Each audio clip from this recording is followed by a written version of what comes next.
افلاطون تھے اور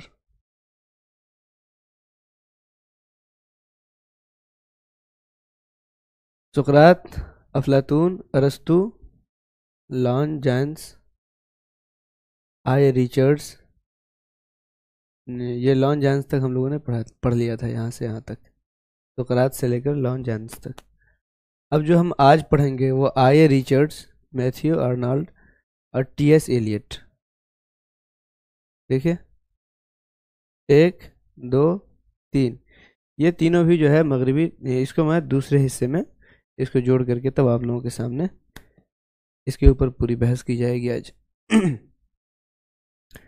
کل کا بھائی ابھی ایک بھی چیٹ باکس کھلا ہوا ہے، کوئی میسج نہیں آ رہا ہے آپ لوگوں کا، کیا بات ہے؟ کوئی دقت ہے کیا؟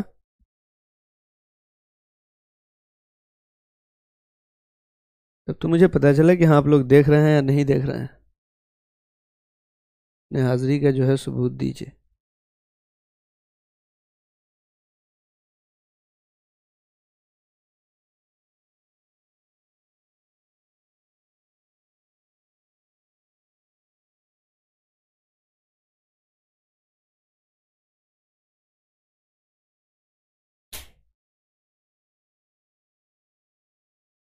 او یہاں دیکھیے ذرا میسج نہیں آ رہا.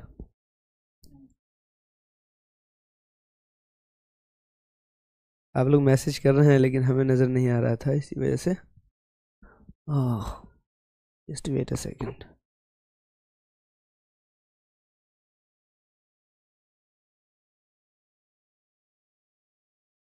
اچھا اچھا اچھا،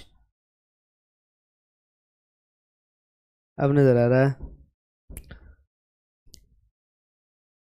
اصل میں شاید کوئی پرابلم ہو گئی تھی، ہمارے سامنے ڈیسک ٹاپ رکھا ہوا تھا، اسی وجہ سے اس میں کوئی دقت تھی، اس کی وجہ سے ہم کو آپ لوگوں کے چیٹس نظر نہیں آ رہے تھے، اس لیے میں آگے نہیں بڑھ رہا تھا. ٹھیک ہے، آئیے ریچرڈس کو پڑھیں گے. ذرا سا آپ لوگوں کے چیٹ کو دیکھ لوں.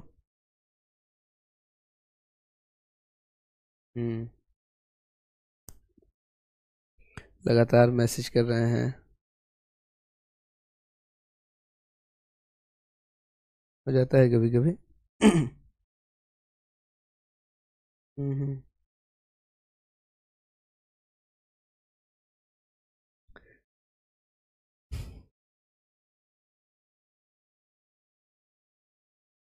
ہاں ہاں، فیضل صحیح کہہ رہے ہیں. ہاں فضل، بہت وقت ہو گیا. چلیے، ہم لوگوں نے جو ہے نا کل کچھ نقاد کو پڑھے تھے، 4 لوگوں کو.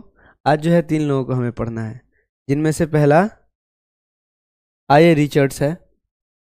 ہم بغیر کسی تمہید کے ہم آگے دیکھتے چلے جائیں گے. اچھا، لیکن پہلی باتوں کو پہلے جوڑ لیتے ہیں کہ ارسطو جو سب سے پہلے سقراط تھے، سقراط کے نظریات کو افلاطون نے آگے بڑھایا. جو اپنی تحریر انہوں نے لکھی تھی، سقراط کا کیا خیال تھا شاعری اور ادب فن پارے کے سلسلے میں، وہ افلاطون نے ان کے نظریات کو آگے بڑھایا.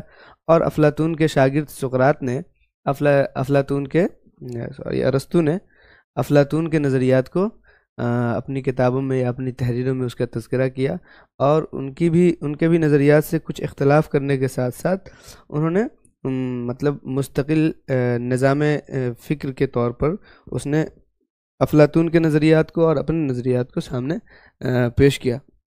اس کے بعد ہم لوگوں نے پڑھا تھا لان جانس کو پڑھا تھا. ان کے بھی کچھ نظریات تھے، جس میں سے جو ہے ترفع کا نظریہ تھا، جو ہم نے کل پڑھا تھا. نظریہ جو تھا ترفع اور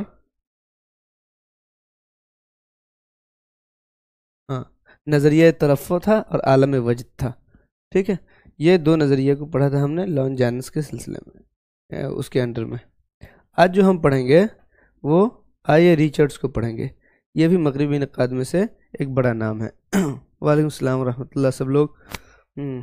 دیکھیں، آئی ریچرڈس 1893 میں انگلستان میں پیدا ہوا. انگلستان سے مراد انگلینڈ میں پیدا ہوا.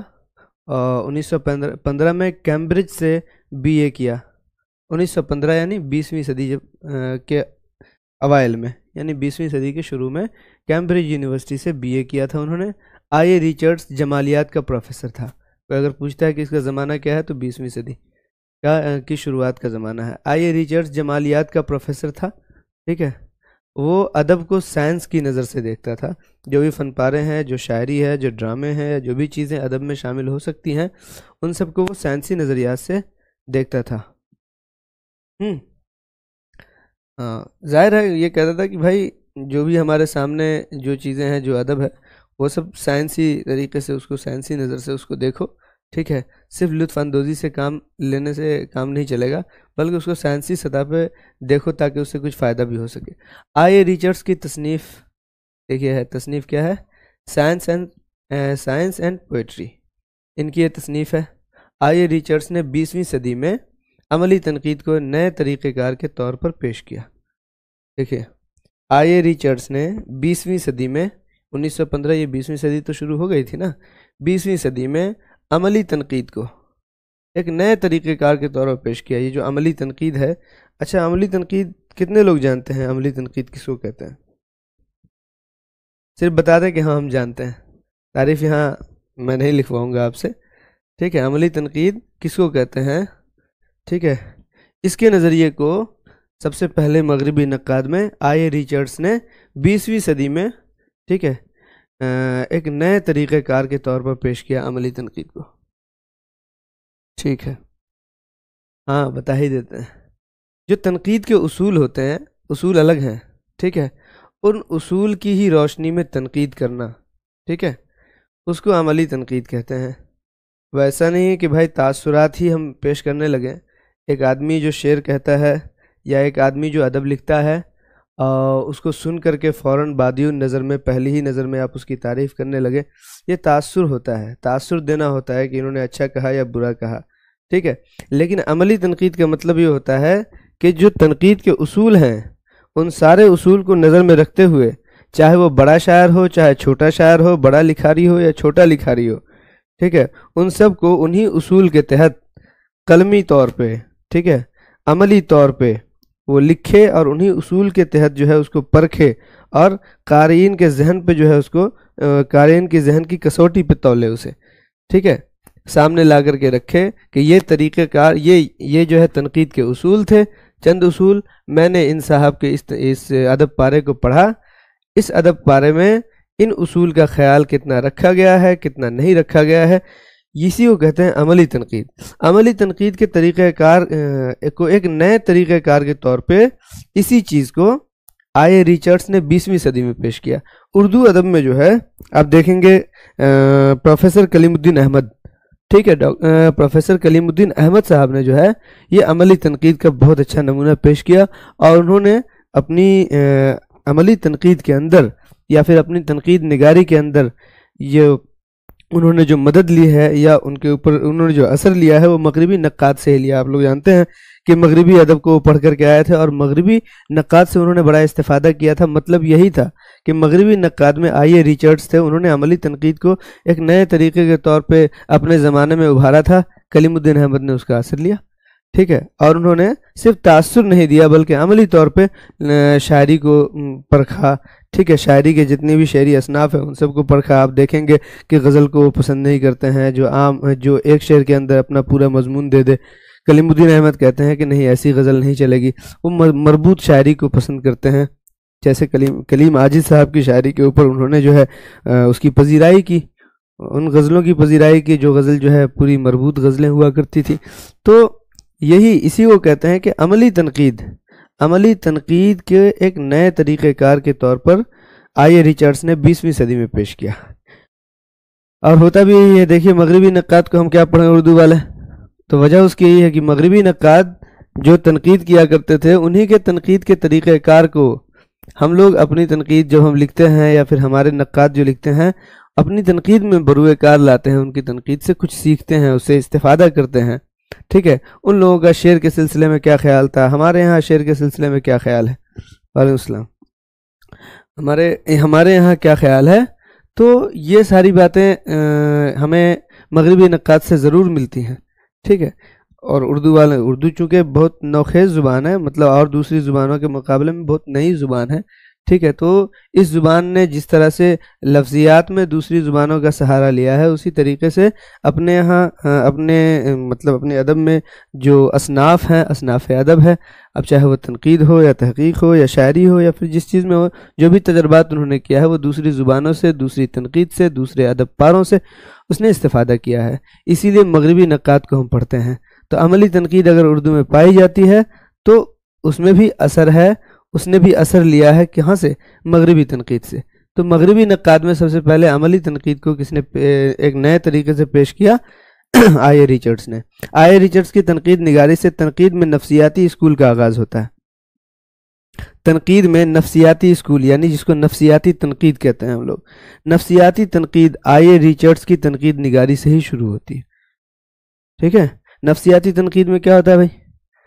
نفسیاتی تنقید میں جو شاعر یا ادیب ہوتے ہیں ان کی تحریر سے، ان کی تحریر کو پڑھ کر کے ایک ناقد یہ اندازہ لگاتا ہے کہ جب وہ یہ لکھ رہا تھا تو اس کے ذہن میں کیا چل رہا تھا، یا پھر اس کی تحریر کو پڑھ کے کیا لگتا ہے کہ نفسیاتی طور پہ وہ آدمی کیسا تھا. کیا وہ بہت زیادہ غمگین آدمی تھا؟ کیا وہ بہت زیادہ خوش رہنے والا آدمی تھا؟ کیا وہ ہنسمکھ مزاج آدمی تھا؟ کیا وہ بہت زیادہ سیریس آدمی تھا؟ یہ ساری چیزیں اس کی تحریر کو پڑھ کر کے اندازہ لگا دیتا ہے جو اس کی نفسیات سے تعلق رکھتے ہیں. ٹھیک ہے، وہی نفسیاتی تنقید جو ہے، نفسیاتی اسکول کا آغاز کہاں سے ہوتا ہے؟ آئی اے ریچرڈس کی تنقید نگاری سے ہی. جب وہ تنقید کیا کرتے تھے پوئٹری کے اوپر، جب وہ تنقید کیا کرتے تھے شاعری کے اوپر اور ادب پاروں کے اوپر، تو وہ جو تخلیق کار ہوا کرتے تھے، فنکار ہوتے تھے، ان کی نفسیات کا بھی جائزہ لیتے تھے کہ وہ یہ کہتے تھے کہ ایسا لگتا ہے کہ اس نے ایسی حالت میں یہ شعر لکھا ہے. ان کی تحریر سے یہ پتہ چلتا ہے کہ یہ آدمی ایسا رہا ہوگا اپنی پرسنل لائف میں، اپنی ذاتی زندگی میں. ٹھیک ہے، یہی ہے تنقید. دیکھیں کیا ہے، عملی تنقید کا آغاز وہیں سے ہوتا ہے، نفسیاتی تنقید کا بھی آغاز آئی اے ریچرڈس کے زمانے سے ہی ہوتا ہے. یہ سب 20ویں صدی کا معاملہ ہے. آئی اے ریچرڈس نے اپنی کتاب سائنس اور شاعری، سائنس اینڈ پوئٹکس جو آپ نے اوپر دیکھی، اس کتاب میں اپنا نفسیاتی نظریہ قدر بہترین طریقے سے پیش کیا ہے.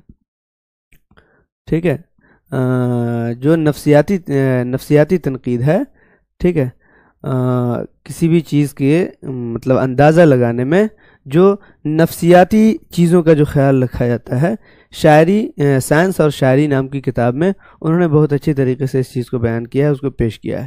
آئی اے ریچرڈس نے زبان کے استعمال کے 2 طریقے بتائے ہیں. باتیں آ رہی سمجھ میں؟ کوئی بہت بڑی باتیں نہیں ہیں، آسان سی باتیں ہیں. آبجیکٹو طریقے سے آپ اس کو پڑھیے، سمجھیے. ٹھیک ہے، عملی تنقید اور نفسیاتی تنقید آئی اے ریچرڈس نے دیا ہے. اس کے بعد کتاب اس نے لکھی ہے سائنس اور شاعری. آگے دیکھیے، آئی اے ریچرڈس نے زبان کے استعمال کے 2 طریقے بتائے ہیں، ایک تحویلی، ایک جذباتی. تحویلی اور جذباتی. تحویلی طریقہ افکار و اشیاء کا حوالہ پیش کرنے کے لیے استعمال کیا جاتا ہے. جو تحویلی طریقہ ہے نا، مطلب یہ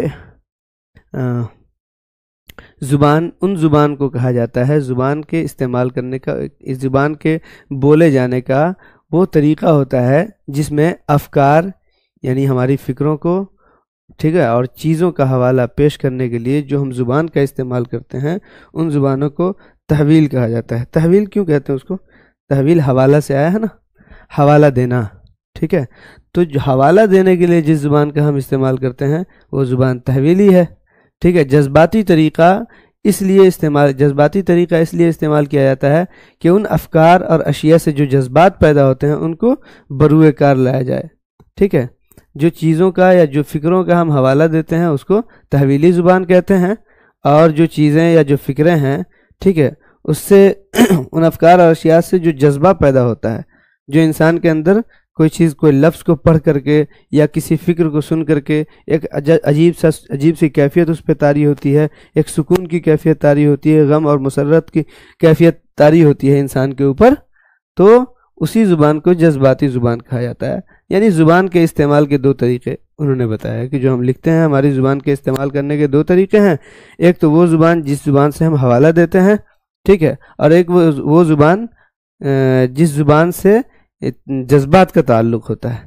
ہمارے جذبات جو ہے یا تو غمگین ہوتے ہیں یا پھر خوشی یا پھر کوئی دوسری کیفیت کا اندازہ لگاتے ہیں.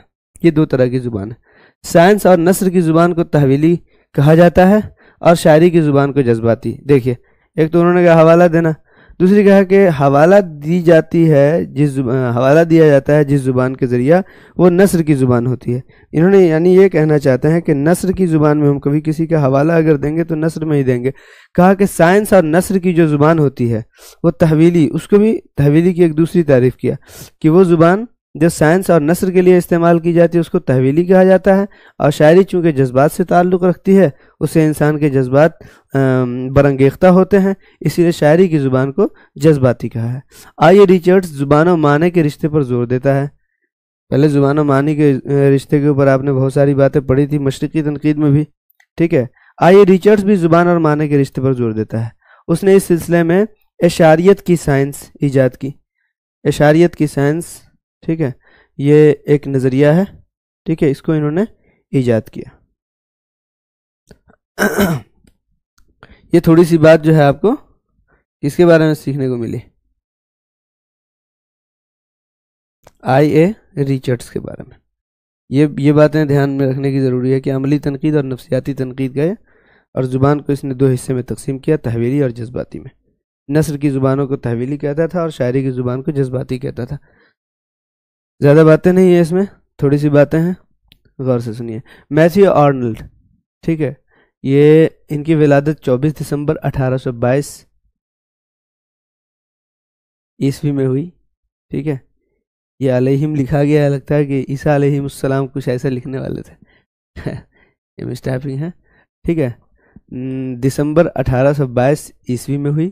وفات 15 اپریل 1888. یہ بتائیے کس صدی میں ہوئے، کس صدی کے ہوئے یہ ڈاکٹر صاحب؟ میتھیو آرنلڈ جو ہے یہ کس صدی کے ہوئے؟ اگر 1888 کہا جائے تو یہ کون سی صدی ہوگی؟ میں جانتا ہوں کہ آپ لوگوں کو پتہ ہے، لیکن پھر بھی بتائیے، کم از کم ہم بھی تو دیکھیں. 1888 اگر کہا جائے، ہاں بہت اچھا. 17ویں کیسے ہوئی شمع؟ دیکھیے مختلف جواب آ گیا. 19ویں صدی، 19ویں صدی والے نے صحیح کہا ہے، ٹھیک ہے. 1801 1802 یہ جو ہے اب 1818 صدی پوری کر کے جیسی ہی ایک صدی اور آگے بڑھیں گے تو وہ 19ویں صدی میں داخل ہو جائے گا نا بھائی، ٹھیک ہے. تو بھائی 19ویں صدی ہوئی ہے. سارے لوگ جن لوگوں نے 19ویں صدی کہا ہے بہت اچھا کہا ہے، ٹھیک ہے. 17ویں صدی کہنے والے کیسے 17ویں صدی کہا ہے آپ نے؟ ٹھیک ہے، تھوڑا غور کیجئے. 15 اپریل 1888، اس سے پہلے جو پڑھے ہیں وہ 20ویں صدی کے تھے، آئے ریچرڈز. اور ڈاکٹر آرنلڈ جو ہے یہ 1888 یعنی 19ویں صدی کے ہیں. لیورپول میں پیدا ہوئے. یہ والد جو ہے تھامس آرنلڈ اپنے زمانے کے مشہور ماہر تعلیم تھے، ایجوکیشنسٹ تھے، ٹھیک ہے. مادر علمی، دیکھیے جہاں سے انہوں نے پڑھا وہ پڑھے تھے جو انہوں نے کیمبرج سے پڑھا تھا، اور یہ آکسفورڈ سے پڑھا، آکسفورڈ یونیورسٹی سے. ان کا پیشہ کیا تھا؟ یہ شاعر بھی پیشہ ہوا کرتا تھا وہاں. ہمارے یہاں شاعری کا کوئی پیشہ تو ہے نہیں، ٹھیک ہے. آج جو پیشہ ور شاعر ہیں وہ صرف مشاعروں میں کام آتے ہیں. ان کا پیشہ تھا کہ یہ شاعر تھے، ٹھیک ہے، اور نقاد بھی تھے، استاد بھی تھے، ٹھیک ہے. پروفیسر تھے اور نقاد تھے، تنقید لکھا کرتے تھے اور شاعر تھے. ڈاکٹر آرنلڈ تہذیب و ثقافت، رسم و روایت اور کلاسیکیت کا پاسدار تھا. اس سلسلے میں اس نے جن مباحث پر روشنی ڈالی ہے وہ قابل مطالعہ ہے. تہذیب و ثقافت کو وہ زندہ رکھنا چاہتا تھا، جو رسم ہے، جو روایت ہے، پرانے زمانے کی چیزیں ہیں، جو کلاسیکیت ہے، ان سب کو وہ زندہ رکھنا چاہتا تھا. اس کی پاسداری کیا کرتا تھا اپنی تحریروں کے ذریعہ، اپنی تقریروں کے ذریعہ، اپنی شاعری کے ذریعہ، ٹھیک ہے. اور اس بارے میں جو انہوں نے بحثیں کی ہے وہ پڑھنے کے قابل ہے.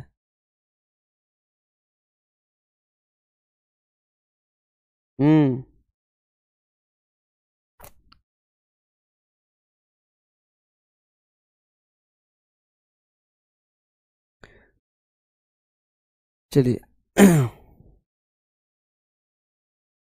ابوالکلام آزاد صاحب کو کیوں پڑھ رہے ہیں ابھی؟ اچھا چلیے، خیر اس بارے میں اس کا مطالعہ کرنا بہت اچھی بات ہے. اگر کوئی چاہتا ہے کہ تہذیب و ثقافت، رسم و روایت اور کلاسیکیت کی پاسداری کے متعلق تحریریں پڑھی جائیں تو ڈاکٹر آرنلڈ کو پڑھیں، ٹھیک ہے. وہ قابل مطالعہ ہیں۔ آرنلڈ نے رومانیت سے پیدا ہونے والے انتشار کو ختم کیا۔ رومانیت یعنی جو رومانٹک پوئٹری تھی یا رومانس سے متعلق تحریریں تھیں، اس سے پیدا ہونے والے جو انتشار تھے نا، اس کو ختم کیا۔ ٹھیک ہے، انہوں نے یہ بتایا کہ رومانٹک چیزوں میں صرف ایسی ہی چیزیں نہیں ہیں جس سے ذہن انسان کا منتشر ہو جائے، بلکہ رومانٹسزم میں یا پھر رومانیت میں جو ہے اس کے علاوہ اور بھی ایسی چیزیں آ سکتی ہیں جو رومانویت سے تعلق رکھتی ہیں۔ اس انتشار کو انہوں نے ختم کیا اور قاری اور تخلیق کار کو قریب کرنے کی کوشش کی۔ جو پڑھنے والے ہیں اس کو اور جو لکھنے والے ہیں، ان دونوں کو اپنے ایک ایسے نظریے کے ذریعے جو رومانیت کا جو انہوں نے نظریہ دیا، اس میں تخلیق کار اور قاری دونوں کو بہت قریب کرنے کی اس نے کوشش کی۔ کسی قوم کی عظمت کا راز ترقی میں پوشیدہ نہیں ہے، بلکہ اس کے لیے روحانیت کی بھی ضرورت ہے۔ دیکھ رہے ہیں، یہ مبلغ بن جا رہے ہیں فوراً۔ کسی قوم کی عظمت کا راز، کوئی قوم عظیم اس وقت ہوتی ہے، اس چیز مطلب کوئی قوم عظیم اس وقت نہیں ہوتی ہے جب وہ ترقی کرتی ہے۔ کوئی ترقی یعنی مالی طور پہ یا اقتصادی طور پہ اگر ترقی کر رہی ہے تو آپ یہ مت سمجھیں کہ وہ قوم عظیم ہے، بلکہ وہ قوم عظیم ہے، ٹھیک ہے، جس کے اندر روحانیت ہوتی ہے۔ ٹھیک ہے، جو روحانی طور پہ وہ عظیم ہوتا ہے، وہی قوم، جو قوم عظیم ہوتی ہے، جس کے افراد عظیم ہوتے ہیں، وہی قوم عظیم ہوتی ہے۔ ڈاکٹر آرنلڈ کا خیال ہے۔ انہوں نے کلاسیکیت، تہذیب و ثقافت کی بنیادی ستونوں کو مضبوط کیا۔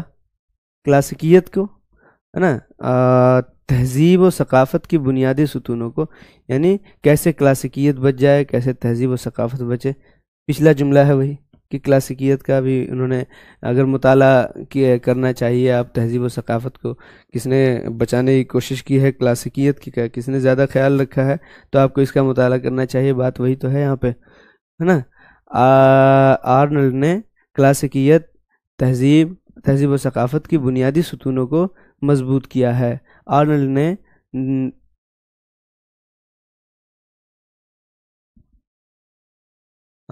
نو دولتیوں، کیا ترجمہ کیا ہے، نو دولتیوں اور مادہ پرستوں کو خوب تنقید کا نشانہ بنایا ہے۔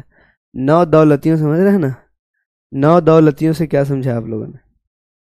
نئے نئے امیر جو بنتے ہیں، ٹھیک ہے، جو نئے نئے امیر بنتے ہیں ان کو، اور جو مادہ پرست ہوتے تھے، جو جنہیں مال کی ہوس زیادہ تھی، ٹھیک ہے، اس کو خوب تنقید کا نشانہ بنایا ہے۔ کیوں؟ اس لیے کہ انہوں نے کہا کہ قوم عظیم اسی وقت ہو سکتی ہے جب اس کے اندر روحانیت زیادہ ہو، روحانیت میں وہ ترقی کر جائے۔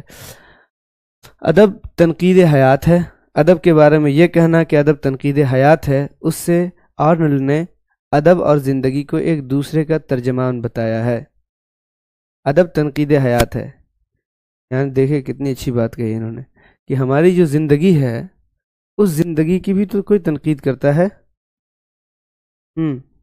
ہماری جو زندگی ہے اس کے اوپر تنقید کرنے والی چیز کیا ہے، تنقید کرنے والے لوگ ہیں یا تنقید کرنے والی تحریر کیا ہے؟ تو انہوں نے کہا کہ ادب، یعنی اس سے ایک تعریف بھی سمجھ میں آتی ہے، ٹھیک ہے۔ ادب کس کو کہتے ہیں؟ تو ڈاکٹر صاحب کے لفظوں میں اگر کہا جائے تو یہ کہتے ہیں ادب اس فن پارے کو کہا جاتا ہے یا ان تحریروں کو کہا جاتا ہے ادب ان تحریروں کو کہا جاتا ہے جو ہماری زندگی کی تنقید کرے، ٹھیک ہے۔ ہماری زندگی کی تنقید سے مراد کیا ہے؟ ہماری زندگی میں جو اچھائیاں ہیں، ادب کیا کرتی ہے کہ ان اچھائیوں کو باہر لاتی ہے۔ ادب اور ہماری زندگی میں جو برائیاں ہیں، جو حیات میں برائیاں ہیں، ان برائیوں کو وہ واضح کرتی ہے۔ تحریر کے اندر یہی تو ہوتا ہے، ادب کے اندر یہی تو ہوتا ہے۔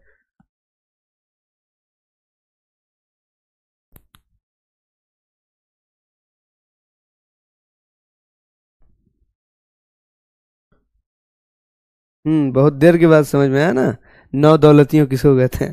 نئے نئے دولت والے۔ تو یہ ترجمہ کا فن ہے، دیکھ رہے ہیں ترجمہ کیسے کہ یہ سب جتنی چیزیں کی ہیں نا، مطلب اردو والوں نے ترجمہ کیا ہے، ٹھیک ہے، یہ سب جو ہے ترجمہ کیا گیا ہے۔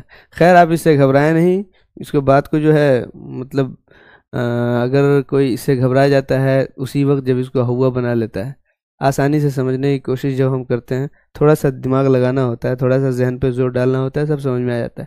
ادب تنقید حیات ہے، کہتے ہیں ہماری زندگی کے اندر جو خرابیاں یا اچھائیاں ہیں اسی کو ہمارا ادب واضح کرتا ہے۔ بھائی ادب جو ڈرامہ لکھا جا رہا ہے، جو شاعری لکھی جا رہی ہے، ہماری زندگی سے ریلیٹڈ ہے، وہ سب ہماری زندگی کی باتیں ہی کہی جاتی ہیں، ہماری اچھائیاں، ہماری برائیاں، ہمارے طور طریقے، ہمارے محبت کے طور طریقے، ہماری نفرت کے طور طریقے، اس زندگی سے جو ہے حسد کا تعلق ہے، حسد کو بیان کیا، لوگوں سے دشمنی کا تعلق ہے، ہماری زندگی سے ہی ریلیٹڈ جتنی چیزیں ہیں، یہی سب باتیں تو ادب کے اندر آتی ہیں، ٹھیک ہے۔ تو کہا کہ ادب کو پڑھ کے ایسا لگتا ہے کہ ہماری زندگی کی یہ تنقید ہے، ادب تنقید حیات ہے، یہ جملہ ہے۔ ادب کے بارے میں یہ کہنا کہ ادب زندگی کی تنقید ہے، اس سے آرنلڈ نے ادب اور زندگی کو ایک دوسرے کا ترجمان بتایا ہے۔ ادب اور زندگی کو، ادب وہی ہے جو زندگی کی ترجمان ہے، اور زندگی وہی ہے جو ادب کا ترجمان ہے، یعنی ایک دوسرے کے لازم ملزوم ہے۔ اگر زندگی نہیں تو ادب وجود میں نہیں آ سکتا، اور اگر ادب نہیں تو زندگی وجود میں نہیں آ سکتی، یعنی زندگی کی جو خوبیاں یا خامیاں ہیں اگر ادب نہیں ہو تو وجود میں نہیں آ سکتی، یعنی ہماری زندگی کی خوبیوں اور خامیوں کو اچھی طرح سے ایک ادیب ہی بیان کر سکتا ہے، ایک ادب ہی سے سمجھ میں آ سکتا ہے۔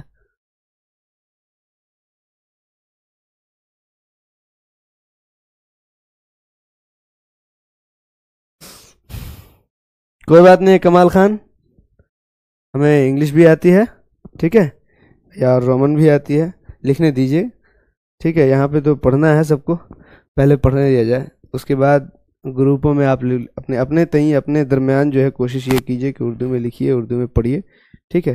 یہاں بھی اگر لکھنا چاہیں تو لکھ سکتے ہیں، اگر ٹائپنگ تیز نہیں ہے کسی کی تو کیا کریں، کوئی دقت نہیں، یہاں پہ مقصدیت حاصل کرنا ہمیں ہے، ٹھیک ہے۔ ادب تنقید حیات ہے، ادب کے بارے میں یہ کہنا کہ ادب تنقید حیات ہے، اس سے ڈاکٹر صاحب نے ادب اور زندگی کو ایک دوسرے کا ترجمان بتایا۔ ادب جو زندگی کو بتائے، اور زندگی وہ ہے جس سے ادب وجود میں آئے، دونوں ایک دوسرے کے لیے لازم ملزوم ہیں۔ اس نے ادب کو صرف تخلیق کار سے ہی نہیں جوڑا، بلکہ وہ ادب کو سارے معاشرے سے منسلک کرتا ہے۔ اس نے ادب کو صرف تخلیق کار سے ہی نہیں جوڑا، کہا ادب وہی نہیں ہے جو کوئی تخلیق کار اپنی تخلیق پیش کرتا ہے، صرف اسی کو ہم ادب نہیں کہتے ہیں، بلکہ وہ ادب کو سارے معاشرے سے منسلک کرتا ہے۔ پورے معاشرے میں جو باتیں ہمارے سامنے آتی ہیں وہ سارے کی ساری باتیں ادب ہیں۔ یہ اور بات ہے کہ ان میں سے کچھ چیزوں کو ہم تحریر میں لے آتے ہیں، کچھ چیزوں کو تحریر میں نہیں لاتے۔ اب دیکھیے آپ کے گاؤں کی ہی کہانی ہے، بہت ساری ایسی کہانیاں ہیں جس کو ہم کہانی کے طور پہ ہم پیش نہیں کرتے، یہ ہم اس کو افسانے کے طور پہ پیش نہیں کرتے ہیں۔ جیسے پریم چند ہیں، ان کی بھی زندگی میں جتنے انہوں نے افسانے لکھے اپنے ماحولیات کو، گرد و نواح کو دیکھ کر کے، منٹو نے اپنے گرد و نواح کو دیکھ کر کے ان ساری کہانیوں کو سپرد قلم تو کیا، لیکن کیا لگتا ہے کہ ساری کہانیوں کو کیا ہوگا؟ آپ بھی تو ایک ادیب ہیں، آپ بھی تو اردو کے طالب علم ہیں، آپ بھی کہانی کہہ سکتے ہیں، کیا آپ اپنے سماج کے اندر پیدا ہونے والے مسائل کو تحریر میں لے آتے ہیں؟ تو نہیں، ضروری نہیں کہ جس کو تحریر میں لایا جائے وہی ادب ہے۔ ڈاکٹر صاحب کا کہنا یہ ہے کہ ادب ہمارے بیچ ہی رہتا ہے، ہمارے درمیان ہی رہتا ہے، ہمارے حیات میں رہتا ہے، ہمارے معاشرے کے درمیان رہتا ہے، ٹھیک ہے۔ لیکن فرق یہ ہے کہ ان میں سے کسی کو تخلیق کر دیا جاتا ہے، تحریر میں لایا جاتا ہے، اور بہت سارے ایسے ہیں جو تحریر میں آنے سے بچ جاتے ہیں، ٹھیک ہے۔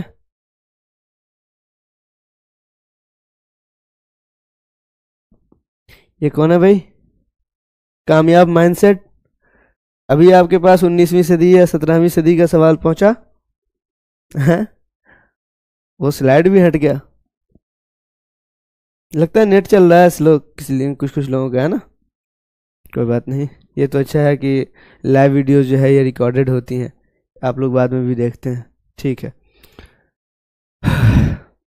تو انہوں نے کیا کہا، یہ بہت اچھی بات ہے کہ نہیں؟ ڈاکٹر آرنلڈ نے کہا ہے کہ یہ جو ادب ہے نا، یہ ہمارے معاشرے میں ہوتا ہے، ہمارے ارد گرد پھیلا ہوا ہوتا ہے، ہم جہاں پہ بیٹھتے ہیں وہاں پہ ادب ہے۔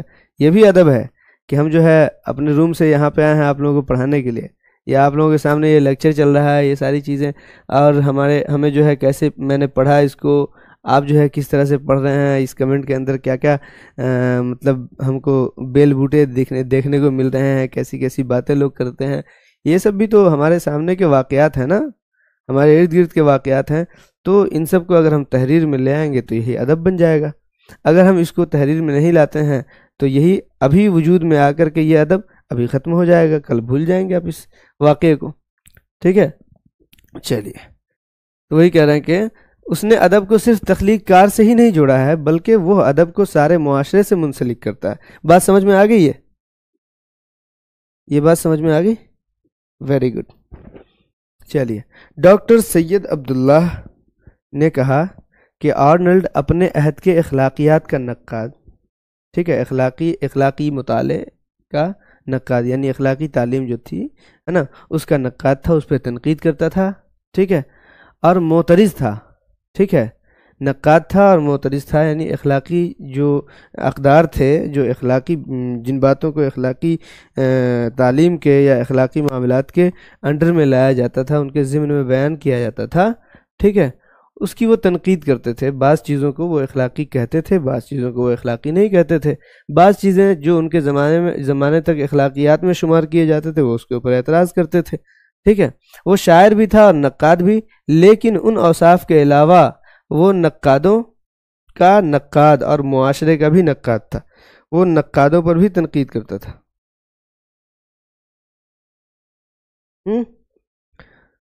وہ نقاد بھی تھا لیکن تنقید الگ تنقید کیا کرتا تھا، نقد و نقد کیا کرتا تھا.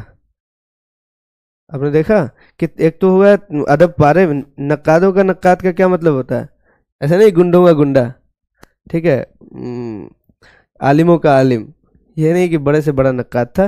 اس سے مراد یہ ہے کہ جو تنقید کرنے والے لوگ تھے، ٹھیک ہے، ان کے اوپر بھی یہ تنقید کرتا تھا، نقادوں پہ بھی تنقید کرتا تھا. ادب پاروں پر تو تنقید کرتا ہی تھا، وہ نقاد بھی تھا، یعنی وہ ادب پاروں پر تنقید تو کرتا ہی تھا. ان اوصاف کے علاوہ نقادوں کا نقاد یعنی تنقید کرنے والے لوگوں پر، یعنی نقادوں پر بھی وہ تنقید کرتا تھا، اور معاشرے پر بھی وہ تنقید کرتا تھا. وہ معاشرے پر بھی تنقید کرتا تھا، معاشرے کا بھی نقاد تھا. وہ معاشرے کی بھی باتیں کرتا. ظاہر ہے کہ جو ادیب ہوتا ہے یا جو نقاد ہوتا ہے وہ معاشرے کا بھی نقاد ہوتا ہے. معاشرے کی چیزوں کو، جیسا کہ انہوں نے کہا کہ ادب ہمارے معاشرے میں ہوتا ہے، ظاہر ہے کہ جب وہ ساری چیزیں ادب ہیں تو یہ تو نقاد تھا ہی. معاشرے کی ساری چیزوں کو، جو اچھائیاں ہیں ان اچھائیوں کو بیان کرتا تھا، جو برائیاں ہیں ان برائیوں کو بیان کرتا تھا. تو یہ نقاد تھا اور نقد علی نقد بھی کیا کرتا تھا.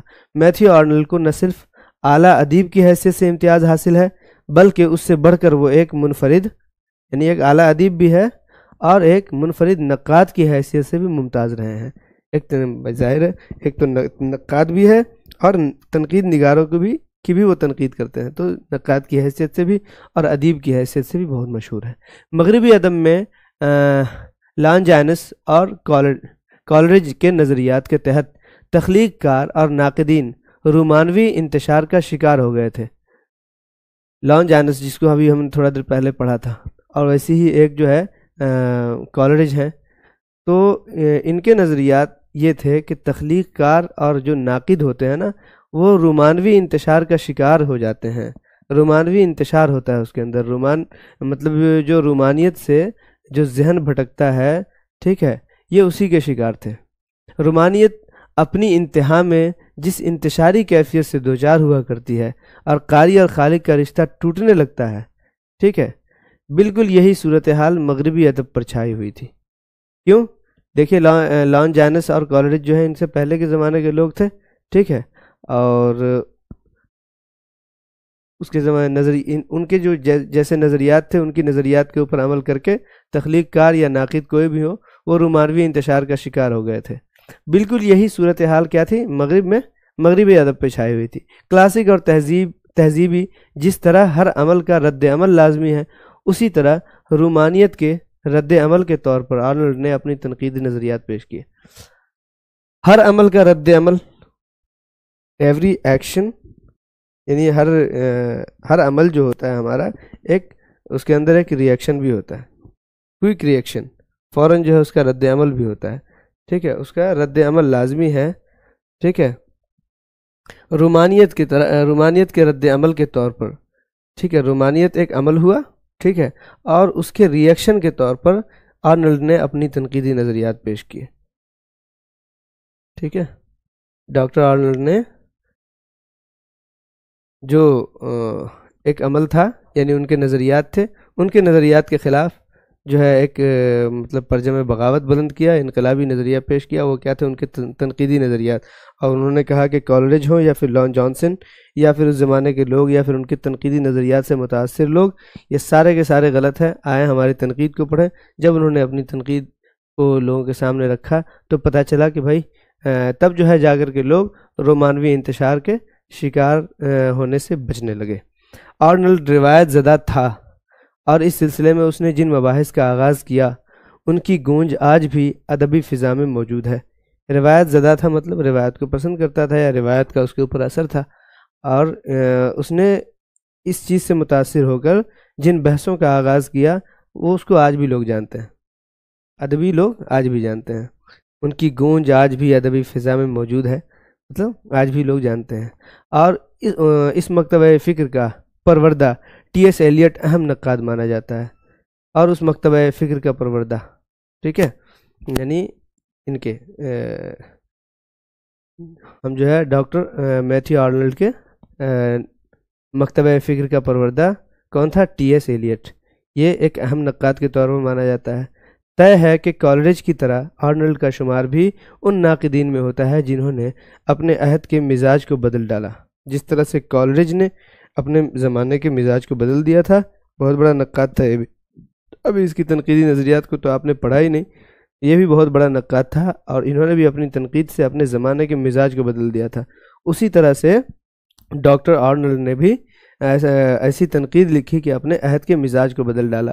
اسکاٹ جیمز کا کہنا ہے کہ آرنلڈ اتنا بڑا نقاد ہے کہ تقریباً 50 سال تک ادبی فضا پر ان کے خیالات چھائے رہے۔ 50 سال تک ڈاکٹر آرنلڈ کے ہی تنقیدی خیالات پوری مطلب ادبی فضا پر قائم رہے، چھائے رہے۔ آگے یہ بات سمجھ میں؟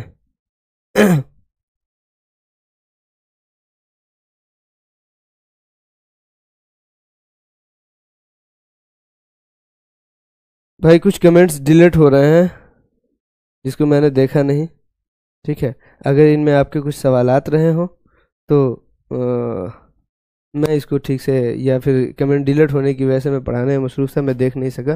اگر کوئی سوال ہو تب تو اس کو دوبارہ آپ لکھ دیجئے، ورنہ کوئی بات نہیں، ٹھیک ہے۔ اب دیکھیے، اور ہربرٹ پال کا یہ کہنا، یہ کس کا کہنا تھا کہ 50 سال تک ادبی فضا پر ان کے خیالات چھائے رہے؟ اسکاٹ جیمز کا کہنا تھا، ٹھیک ہے۔ اس کے بعد کہا کہ ہربرٹ پال کا یہ کہنا بھی بجا معلوم ہوتا ہے، صحیح معلوم ہوتا ہے کہ آرنلڈ نے صرف خود ہی کتابوں پر تنقید نہیں کی، بلکہ اس نے دوسروں کو بھی تنقید کرنا سکھایا۔ خود ہی ایک نقاد نہیں بنا، یعنی نقاد بھی تھا اور نقاد گر بھی تھا، یعنی اس نے تنقید کی بھی اور تنقید کرنا لوگوں کو سکھایا بھی۔ اس طرح مشرقی ناقدین میں ہمارے ناقدین میں، اردو والوں میں، ڈاکٹر جمیل جالبی آرنلڈ کے بغیر مغربی ادب کو تاریخ نامکمل قرار دیتے ہیں۔ یعنی جمیل جالبی کہتے ہیں کہ بغیر ڈاکٹر میتھیو آرنلڈ کو پڑھے ہوئے اگر کوئی مغربی ادب کی تاریخ کو پڑھنا چاہے تو نہیں پڑھ سکتا، مغربی ادب کی تاریخ ان کے بغیر نامکمل ہے۔ آرنلڈ ادب کا تعلق، یہ آرنلڈ ادب، یہ ایک دبستان، اور ڈاکٹر آرنلڈ کا ایک دبستان بن گیا۔ یہ اتنا بڑا نقاد تھا، اس نے اپنی ایسی تنقیدی نظریات اس نے چھوڑے اور لوگوں کو اتنا متاثر کیا کہ اس کے مطلب ایک ادب کہا جانے لگا۔ یعنی ڈاکٹر آرنلڈ کے نظریات کا تعلق زندگی سے جوڑتا ہے، ٹھیک ہے، زندگی سے، یعنی ڈاکٹر صاحب جو ہے نا، ڈاکٹر آرنلڈ جو ہے وہ ادب کا تعلق زندگی سے جوڑتے ہیں، ٹھیک ہے۔ ادبی فضا میں رومانیت سے پیدا شدہ انتشار کو ختم کرنا۔ آپ کو پہلے ہی بتایا گیا ہے کہ زندگی حیات، کہتے ہیں کہ ادب اور حیات دونوں کا تعلق ایک دوسرے کے ساتھ ہے، تو ڈاکٹر صاحب جو ہیں کہتے ہیں کہ ادب کا تعلق زندگی سے ہے۔ ادبی فضا میں رومانیت سے پیدا شدہ انتشار کو ختم کرنا اور خالق کا رشتہ قاری سے جوڑنا آرنلڈ کا اولین مقصد تھا، جو آپ پہلے پڑھ چکے ہیں، اس کی وضاحت ہو چکی ہے۔ چونکہ آرنلڈ نقاد کو عوام کے حوالے سے دکھاتا ہے، یعنی عوام کا حوالہ دے کر کے وہ ہمارے سامنے اپنی تنقید پیش کرتا ہے، یا پھر نقاد کو بتاتا ہے کہ عوام کو پیش نظر رکھتے ہوئے تنقید لکھو۔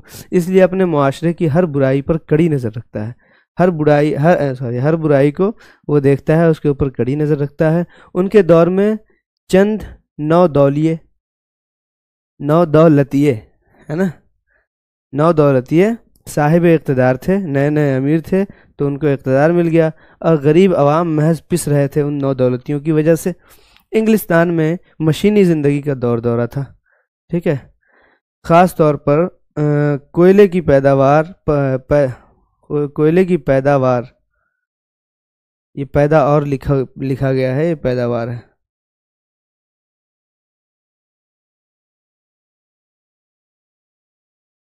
پیداوار ہے نا، خاص طور پر کوئلے کی پیداوار پر خاص توجہ دی تھی، مادی ترقی پر مادی ترقی زوروں پر تھی، مادی ترقی کے اوپر زیادہ خیال رکھا جانے لگا تھا، مشینی زندگیاں چل رہی تھیں، ٹھیک ہے، لوگ مشینی زندگی جی رہے تھے، اور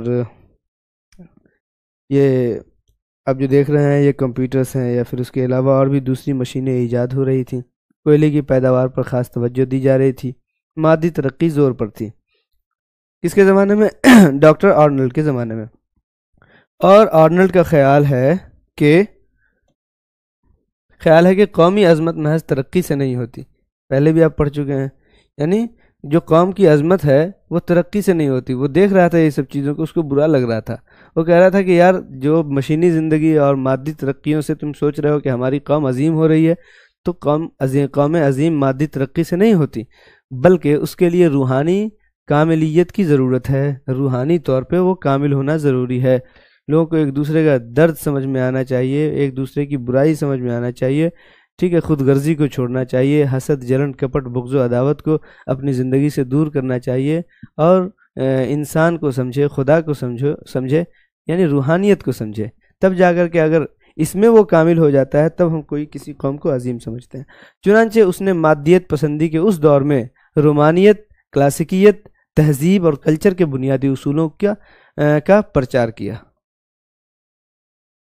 ٹھیک ہے، آسان سی بات ہے، کوئی بڑی بات اس کے اندر ہے نہیں، پیچھے بھی آپ لوگوں نے اس بات کو پڑھا ہے، بس وہی ہے کہ جملے کو کھینچ تیر کر کے بڑھانا، ٹھیک ہے، اور ہمارے سامنے ترجمہ نگار لوگ اپنے جو ہے ترجمے کے فن اور اردو جاننے کے کا لوہا منوانے کی کوشش کرتے ہیں، اپنے جملوں کو بڑا کر کے۔ بات وہی ہے جو پیچھے پڑھ لی گئی ایک لائن کے اندر، اب اسی چیز کو یہاں پہ بڑھا چڑھا کر کے پیش کیا گیا ہے۔ اس کے خیال میں زندگی جتنی مشینی ہوگی، اس کے خیال میں، ڈاکٹر آرنلڈ کے خیال میں، زندگی جتنی مشینی ہوگی، جتنا اپنی زندگی کو مشین سے جوڑے رکھیے گا، اتنی ہی غیر تخلیقی اور بنجر ہوگی، اتنا ہی ایسی ہو جائے گی کہ اس سے کوئی تخلیق نہیں ہونے والی، اور وہ بالکل بنجر ہو کر کے رہ جائے گی۔ دیکھیے آج کے لیے بھی ہو سکتا ہے، ہم خود موبائل چلاتے ہیں، آپ بھی موبائل کمپیوٹر چلاتے ہیں، زندگی مشینوں پہ ہماری زندگی جو ہے مشینوں پہ انحصار کر رہی ہے۔ ایک سیکنڈ،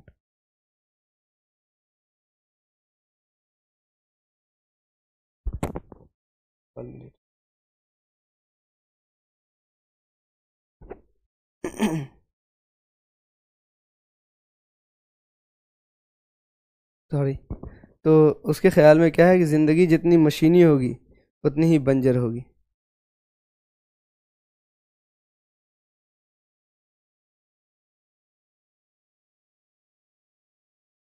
سینٹر فروٹ کی طرح لے لو الطاف، ایڈمیشن لے لو، یہ دیکھو نمبر اوپر لکھا ہوا ہے، میم سے بات چیت کر لیجئے، ٹھیک ہے۔ اس کے خیال میں زندگی جتنی مشینی ہوگی اتنی ہی غیر تخلیقی ہوگی۔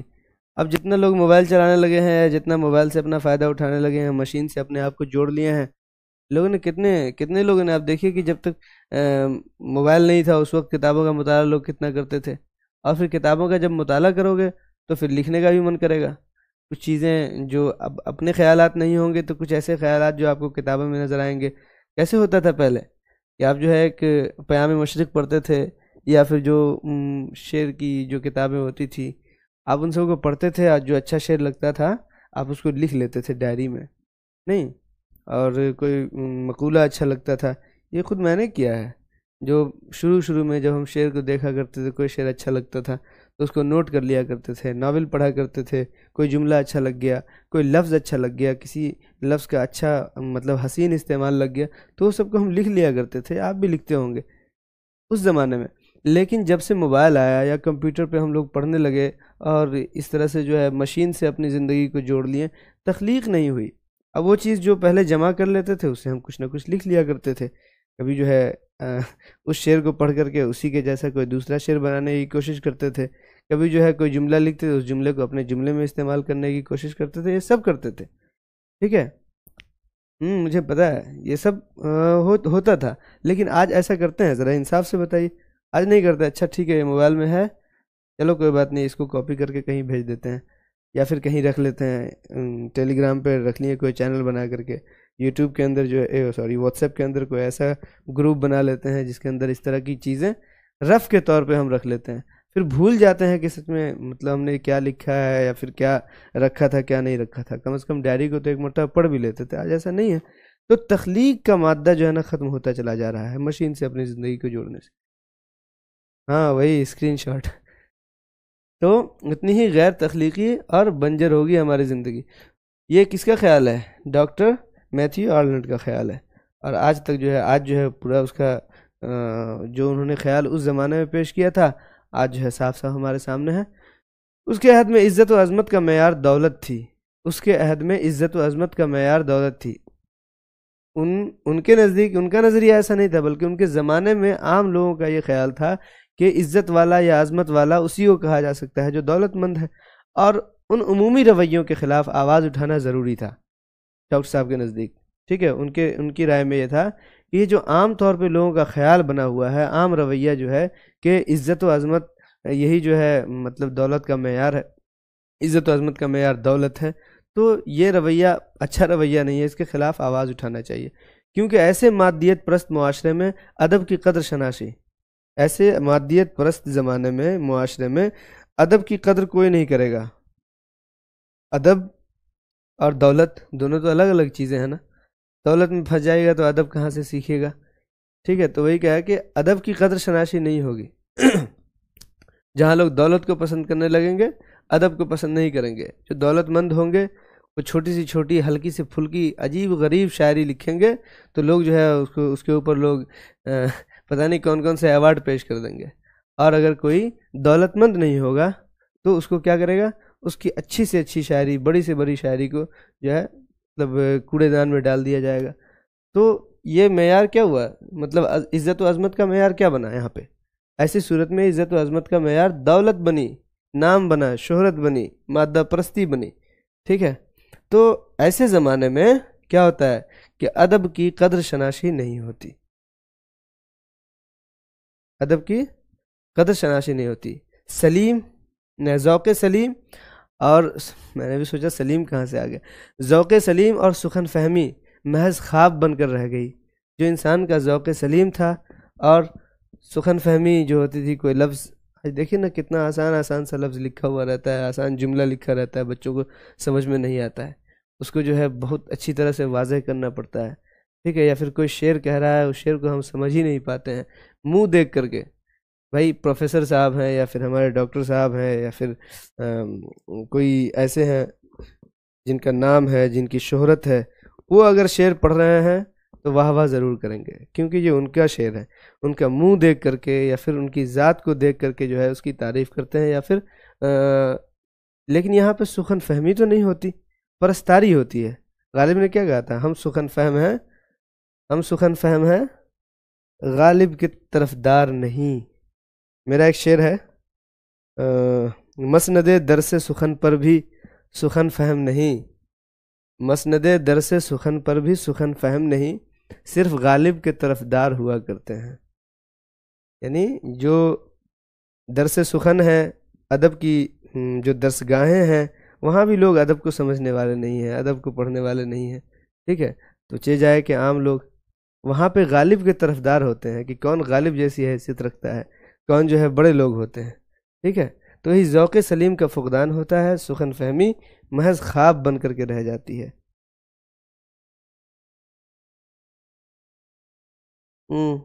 ادب کی کیا بات کرتے ہیں، عبادت تک خرید و فروخت میں آ گئی۔ خیر یہ سب جو ہے ایک ہم عام بات پیش کر رہے تھے، لیکن یہ سب خیال کس کا ہے؟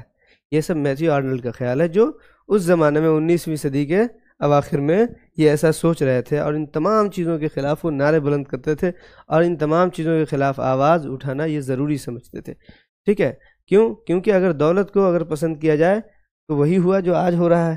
اس نے کئی بات کہی. دیکھیں زمین مشینی زندگی ہوگی تو مطلب ہماری زندگی تخلیقی نہیں غیر تخلیقی ہو جائے گی، بنجر ہو جائے گی. بالکل صاف سامنے آ گیا. معیار اگر دولت ہوگا تو اس وقت جو ہے کیا ہوگا، ادب کی قدر شناسی نہیں ہوگی. لوگوں کے اندر ذوق سلیم ختم ہو جائے گا. لوگوں کے اندر سخن فہمی ایک خواب بن کر کے رہ جائے گی. یہ اس وقت انہوں نے پیشین گوئی کی تھی، بلکہ اس وقت ہو بھی رہا ہوگا. تخلیقات کی عظمت کا احساس مفقود ہو جائے گا. کون سی تخلیقات کتنی عظیم ہیں، ٹھیک ہے، لوگوں کو اس کا احساس نہیں رہے گا. یہ احساس ختم ہو جائے گا. میتھیو آرنلڈ کے 2 مضامین بہت اہم ہیں، شاعری کا مطالعہ اور تنقید کا منصب. ٹھیک ہے، یہ 2 مضامین ہیں ان کے، بہت اہم ہیں. میتھیو آرنلڈ آکسفورڈ میں شاعری کے پروفیسر کے عہدے پر فائز تھا. ٹھیک ہے، میتھیو آرنلڈ آکسفورڈ میں وہاں سے پڑھا بھی تھا اور وہیں شاعری کے پروفیسر تھے. یہ اچھا لگا نا میتھیو آرنلڈ کو پڑھ کے؟ کیسا رہا؟ آئی ریچرڈس کے بارے میں تو بہت ساری ان کے بہت سارے خیالات تو نہیں تھے، لیکن میتھیو آرنلڈ کو آپ لوگوں نے پڑھا. ٹھیک ہے، اسے فائدہ اٹھائیے گا. آپ کے نقاد ہیں جیسے اردو والے جو ہے فائدہ اٹھاتے ہیں مغربی تنقید سے، تو ان کی تنقید اور پھر ان کے خیالات سے بھی ہمیں بھی فائدہ اٹھانا چاہیے. یہ جتنی چیزیں ہیں ہماری وراثت ہے، تمام حکمت، ان سے ہمیں سیکھنا چاہیے. ٹی ایس ایلیٹ انگریزی زبان کا مشہور شاعر اور نقاد، سینٹ لوئس امریکہ میں 1888 میں پیدا ہوا. آکسفورڈ یونیورسٹی اور ہارڈورڈ یونیورسٹی میں تعلیم پائی. آکسفورڈ یونیورسٹی میں بھی پڑھا اور ہارڈورڈ یونیورسٹی میں بھی 1888 میں. ہارڈورڈ یونیورسٹی میں انگریزی شاعری کا پروفیسر مقرر ہوا. ٹھیک ہے، وہاں سے پڑھا بھی اور وہاں شاعری کا پروفیسر مقرر ہوا. چلیے، بہت مجھے بھی اچھا لگا کہ آپ کو سمجھ میں آ گیا. میرا تو کل سرمایہ یہی ہے کہ آپ سمجھ جائیں. انگریزی زبان کا مشہور شاعر ہے ٹی ایس ایلیٹ. 1914 میں برطانیہ چلا گیا اور وہیں مستقل سکونت اختیار کر لی. برطانیہ، ٹھیک ہے، سینٹ لوئس امریکہ میں پیدا ہوا یہ، لیکن 1914 میں، یا 1888 میں پیدا ہوا. 1914 میں وہ برطانیہ چلا گیا اور وہیں مستقل رہنے لگا. 1922 میں ایک ادبی رسالہ جاری کیا. رسالہ شاید یہاں پہ مطلب مسٹیک کی وجہ سے نہیں لکھا جا سکا. ایک ادبی رسالہ جاری کیا جو 1929 میں بند ہو گیا. 1942 میں ادب کا نوبل پرائز اس کو ملا، ٹی ایس ایلیٹ کو. متعدد منظوم ڈراموں کا مصنف ہے، بہت سارے ڈرامے لکھے اور وہ بھی ڈرامے منظوم. ٹھیک ہے، تنقیدی نظریات بھی بہت زیادہ مشہور ہوئے. ان کے تنقیدی نظریات، کئی تنقیدی نظریات تھے جن کو شہرت ملی. کیا کیا تنقیدی نظریات تھے آگے دیکھیں. رومانیت کی سخت خلاف تھا، رومانیت کے سخت خلاف تھا اور اس کے خلاف شخصیت سے گریز اور معروضی تلازمے کے نظریات پیش کرتا تھا. اور رومانیت کے خلاف شخصیت سے گریز اور جو اس کے آبجیکٹو جو تلازمے ہوا کرتے تھے اس کے نظریات پیش کیا کرتا تھا. یہ نظریات کا نام ہے شخصیت سے گریز، معروضی تلازمے. اس کے نظریات پیش کیا کرتا تھا. یہ سمجھے کہ رومانیت کو وہ پسند نہیں کرتا تھا. اس کا نظریہ روایت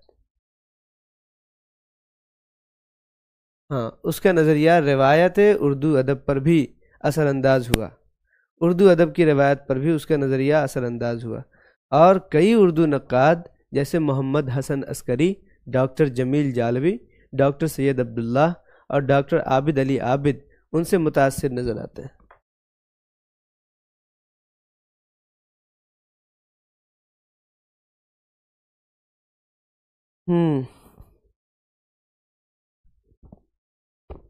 چلیے، تو اصل میں کیا ہے کہ میرا کام تھا مشرقی اور مغربی تنقید کو پڑھانا، آپ کے سامنے پیش کرنا. میں اسی لیے آیا تھا. آگے دبستانوں کو بھی انشاءاللہ دیکھوں گا. ٹھیک ہے، آپ لوگ ہم سے ہی اور میم بھی انشاءاللہ آپ لوگوں کے سامنے ان سب چیزوں کو یا تو پڑھا دی ہوں گی. ہاں، جیسا کہ یہ کہہ رہے ہیں نالج ہب یہ ہو چکا ہے حالیہ اور شبلی پر لیکچر. ہاں، ہو گیا ہوگا. تو اس کو آپ لوگ دیکھیں، استفادہ کریں. ابھی جو ہے مغربی نقاد کے اوپر ہے. تو کیا کہا کہ ٹی ایس ایلیٹ کے نظریات کو اردو ادب کی روایت میں بھی بہت مقبولیت حاصل ہوئی، اور اردو کے بہت سارے نقاد جیسے حسن عسکری، عبداللہ، ٹھیک ہے، حسن عسکری، ڈاکٹر جمیل جالوی، ڈاکٹر سید عبداللہ اور ڈاکٹر عابد علی عابد ان کے نظریات سے متاثر نظر آتے ہیں. 1964 عیسوی تک تقریباً 50 سال، 1964 عیسوی تک یعنی تقریباً 50 سال ٹی ایس ایلیٹ انگریزی زبان و ادب پر بالخصوص اور تمام دنیا کے ادب پر بالعموم چھایا رہا. اس سے پہلے بھی آپ نے پڑھا نا اس سے میتھیو آرنلڈ کو، کہ وہ جو ہے 50 سالوں تک چھایا رہا ادبی فضا پر. ویسے انگریزی زبان و ادب پر بالخصوص اور تمام دنیا کے ادب پر بالعموم، عام طور پہ بالخصوص اور بالعموم کا مطلب سمجھتے ہیں، خاص طور پہ اور عام طور پہ پوری دنیا میں چھایا رہا. ٹھیک ہے، اس کے نظریات چھائے رہے. 1917 اس نے نئے راستے کی بنیاد ڈالی. 1917 عیسوی میں اس نے نئے راستے کی بنیاد ڈالی. اس بنیاد کے پیچھے اس کا گہرا مطالعہ، اس کی انفرادی زندگی اور سب سے بڑھ کر روایت کے سلسلے میں ایک بھرپور نظام فکر موجود ہے. ٹھیک ہے، ایک نئے راستے کی بنیاد ڈالی. اس بنیاد کا جو نیا راستہ تھا، ٹھیک ہے، اس کی خاصیت کیا تھی کہ اس کے پیچھے، اس بنیاد کے پیچھے اس کا گہرا مطالعہ. کیسے کیسے وہ بنیاد پڑی؟ کیونکہ وہ اس کا مطالعہ بڑا گہرا تھا. اس کی انفرادی زندگی مطلب اس کی نجی زندگی اور سب سے بڑھ کر روایت کے سلسلے میں ایک بھرپور نظام فکر موجود تھا. ٹھیک ہے، روایت کو وہ بھرپور طریقے سے ایک نظام فکر کے طور پر سمجھتے تھے اور سمجھانا چاہتے تھے. اپنے زمانے طالب علمی میں ہی اس نے تنقیدی مضامین لکھنا شروع کر دیے تھے اور انہیں قبول عام بھی حاصل ہوا. ان کے تنقیدی مضامین کو طالب علمی کے زمانے میں بھی قبول عام حاصل ہوا، اور ان کا ایک مضمون روایت اور انفرادی صلاحیت نے ایک سنسنی پیدا کر دی. روایت اور انفرادی صلاحیت، ٹھیک ہے، نے کیا کیا؟ ایک سنسنی پیدا کر دی، اور رومانوی ذوق سخن اور رومانوی نظریات جو اس وقت ادب پر حاوی تھے ہل کے رہ گئے. ٹھیک ہے، ان کے ایک مضمون سے. اس کی چند اہم تصانیف اس کے خیالات کی تفہیم کے سلسلے میں، اس کے خیالات کو سمجھنے کے سلسلے میں بہت اہم ہے. یعنی چند ایسی تصنیف ہے جس سے ان کے خیالات کی تفہیم ہو سکتی ہے، اس کے خیالات کو سمجھا جا سکتا ہے، اور اس کے تنقیدی نظام فکر کی سمت متعین ہو سکتی ہے، جہت متعین ہو سکتی ہے کہ نظام فکر کی جہت کیا تھی، کیسے وہ سوچتے تھے، ٹھیک ہے، وہ کیوں ایسا سوچتے تھے، اس کا تعین ہو سکتا ہے، اس کو وہ متعین کر سکتے ہیں. پہلی کتاب آفٹر اسٹرنج گارڈ، دوسری کتاب the idea of a Christian society, تیسری کتاب the use of poetry and use of criticism. یہ 3 کتابیں ہیں جن سے ان کے خیالات کی تفہیم ہو سکتی ہے. ایلیٹ کے یہاں روایت کے تصور کی نہ صرف وضاحت ملتی ہے، جو روایت ہے اس کے تصور کی وضاحت بھی ملتی ہے، ٹھیک ہے، وہ زور و شور سے اس کی اہمیت پر نظر بھی ڈالتا ہے. چنانچہ ضروری ہوتا ہے کہ اس کی تنقید میں روایت سے کیا معنی ہے. ضروری یہ ہوتا ہے کہ اس کی تنقید میں، یعنی اپنی تنقید میں، وہ روایت سے کیا مراد لیتا ہے، روایت کس کو کہتے ہیں، وہ روایت کی تعریف ان کے نزدیک کیا ہے. پہلے اس کا تعین کیا جائے. اس سلسلے میں اس کے سارے نظریات رومانیت پسندی کا رد عمل معلوم ہوتے ہیں. رومانیت پسندی جو ہے اس کے خلاف نظر آتے ہیں، ٹھیک ہے، اس کا ریئیکشن معلوم ہوتے ہیں، ان کے سارے نظریات معلوم ہوتے ہیں. رومانیت پسند جدت تراز ہوتے ہیں. جو رومانیت پسند ہوتے ہیں وہ ہر چیز میں ایک نیا پن لانے کی کوشش کرتے ہیں، جدت تراز ہوتے ہیں، اور روایت سے بیزار ہوتے ہیں. جو نئے طریقے سے وہ رومانیت کے اندر جو ہے نئی چیزیں داخل کرنے کی کوشش کرتے ہیں، اور جو پرانی چیزیں اور روایتی چیزیں ہوتی ہیں ان کو چھوڑنے کی کوشش کرتے ہیں. 1 منٹ ذرا میں آپ کی کمنٹس پڑھ لوں.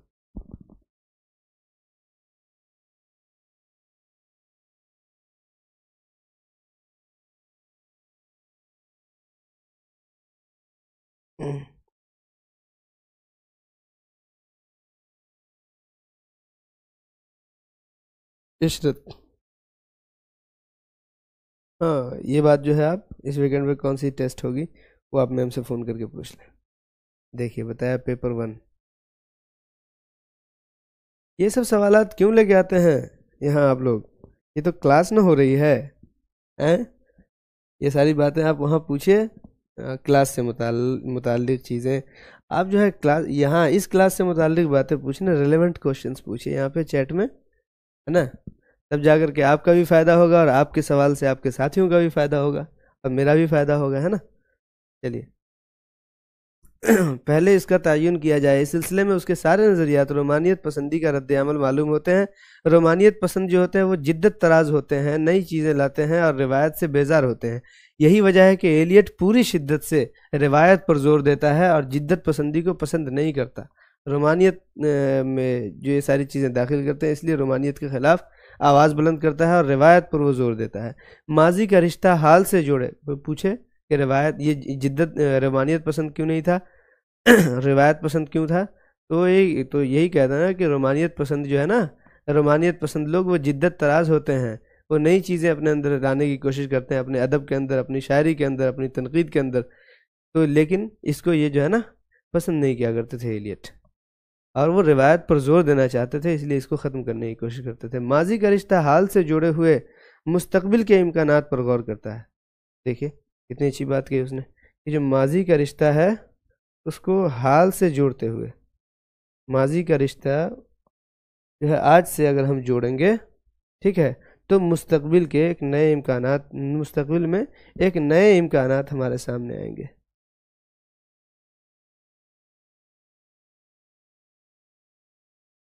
وعلیکم السلام، الحمدللہ، بڑی دیر کی، مہربان آتے آتے، ٹھیک ہے۔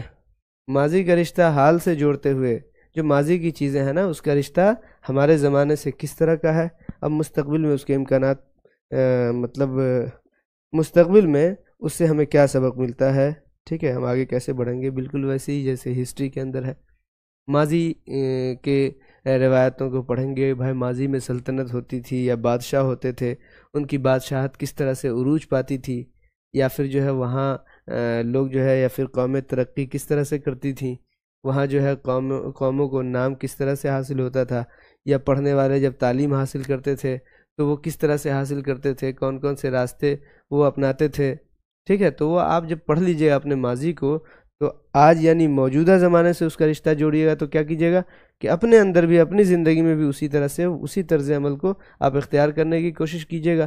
اپنے زمانے میں بھی ترقی، یا پھر اگر آپ اس عہدے پہ فائز ہیں تو اپنے عہدے کے لوگوں کو، پرانے زمانے کے لوگوں کو دیکھیں گے، اور جن چیزوں کو اختیار کر کے وہ ترقی کرتے تھے آپ یہاں اختیار کریں گے، جن چیزوں کو پکڑ کر کے، جن چیزوں کو اختیار کر کے ان کو زوال حاصل ہوتا تھا، زوال پذیر ہو جاتے تھے، آپ جو ہے پہلے ہی اس سے بچنے کی کوشش کریں گے۔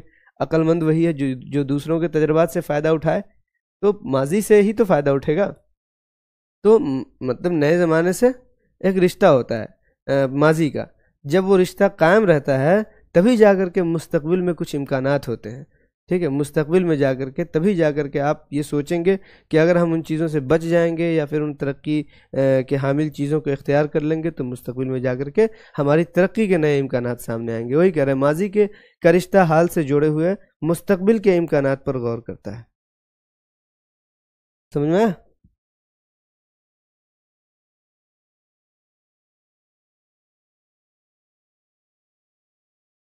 دیکھتے ہیں سنسکرت شعریات کے بارے میں، ہے نا۔ کوشش تو ہے کہ آج ہی پڑھا دیں، لیکن اگر وقت زیادہ نہیں بچا تو پھر آج بھی نہیں پڑھا پائیں گے، کل بھی کوشش کی تھی میں نے، ٹھیک ہے۔ دیکھتے ہیں کیا ہوتا ہے۔ ایلیٹ کے یہاں روایت کا تصور عظیم فن پاروں میں موجود انسانوں کا ذہنی ارتقا بھی ہے۔ ایلیٹ کے یہاں روایت کا تصور، صحیح سے پہلے دھیرے دھیرے پڑھنا چاہیے ورنہ بھاری بھرکم لگتا ہے، نہیں۔ ایلیٹ کے یہاں روایت کا تصور عظیم فن، کیا روایت کا تصور کیا ہے، یہاں پہ یہ سوال کرو گے، یہ سوال ہو گیا، کوئی سوال کر لو۔ دیکھو جملوں کو سمجھا جاتا ہے ایسی۔ ایلیٹ کے یہاں روایت کا تصور کیا ہے، یعنی ایلیٹ روایت کس کو کہتے ہیں، تو کہا کہ عظیم فن پاروں میں موجود، عظیم فن پاروں میں جو عظیم ادب ہیں یا عظیم ادب پارے ہیں، اس میں موجود انسانوں کا ذہنی ارتقا بھی ہے، ٹھیک ہے، اس میں موجود انسانوں کا ذہنی ارتقا ہے۔ ہم ماضی میں جب عظیم فنکاروں کو پڑھیں گے تو اس کے اندر جو انسانوں کا ذہنی طور پہ جو ارتقا ہوتا ہے، انسان ذہنی طور پہ جب بلند ہوتا ہے، ماضی میں ہم دیکھیں کہ انسان ذہنی طور پہ پہلے کیا سوچتا تھا، کیسے کیسے وہ بلند ہوتا رہا، تو وہی ایلیٹ کے ہاں روایت کا تصور یہی ہے کہ روایت اسی کو کہتے ہیں کہ ہمارے ماضی میں جو عظیم فن پارے ہیں یا عظیم فنکار لوگ ہیں انہوں نے جو انسانوں کا ذہنی تصور دیا تھا اس میں ترقی کس کس طرح سے ہوتی تھی، یہ ہے مطلب۔ ایلیٹ کے یہاں روایت کا تصور عظیم فن پاروں میں موجود انسانوں کا ذہنی ارتقا بھی ہے۔ روایت کا یہ مطلب نہیں کہ محض چند تعصبات کو زندہ رکھا جائے، چند باتوں کو جس کی آپ طرفداری کرتے ہیں انہی چیزوں کو زندہ رکھا جائے، اس کا مطلب یہ نہیں ہے، ٹھیک ہے، بلکہ روایتی آپ کے مطلب فور فادرز جو ہے بہت پہنچے ہوئے یا پھر ایک شاعر تھے، چھوٹے شاعر رہے ہوں چاہے بڑے شاعر رہے ہوں، آپ اس کو زندہ رکھنے کے لیے جو ہے آپ ہر مہینے میں یا پھر ہر سال میں جو ہے نیا نیا پروگرام کرواتے ہیں انہی کے نام سے تاکہ وہ زندہ رہیں، ٹھیک ہے۔ تو اب اس کا مطلب یہ نہیں ہے کہ بھائی آپ جو ہے روایت کو پسند کر رہے ہیں، وہاں تعصب بھی زیر نظر ہوتا ہے آپ یہ چاہتے ہیں کہ وہ ہمارے فور فادرز تھے وہ زندہ رہیں، تو وہ کہتے ہیں روایت کا یہ مطلب ہرگز نہیں ہے کہ محض چند تعصبات کو زندہ رکھا جائے، بلکہ روایتی شعور سے مراد یعنی روایت جس میں شعور ہوتا ہے، روایتی شعور سے مراد پچھلے شعراء کی نقالی نہیں بلکہ سماج کی بنیاد ہے۔ یعنی جو روایتی شعور سے مراد کیا ہے کہ پرانی روایت کو پڑھ کر کے ہم یہ دیکھیں گے کہ سماج کی بنیاد کیسے پڑتی تھی، اچھے سماج کس طرح سے ہوتے تھے، ٹھیک ہے، یہ ہے۔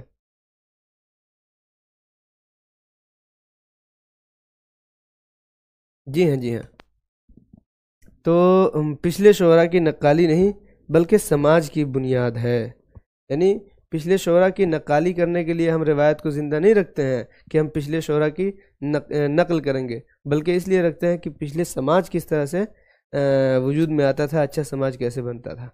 ایلیٹ کہتا ہے شاعری پر تنقید کا حق صرف شاعروں کو ہی ہونا چاہیے۔ واہ، کیا خیال ہے! ایک منٹ، آپ لوگ ذرا پڑھیے، مطالعہ کیجیے۔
پھر پوچھ دیا نیٹ کا فارم کب نکلے گا؟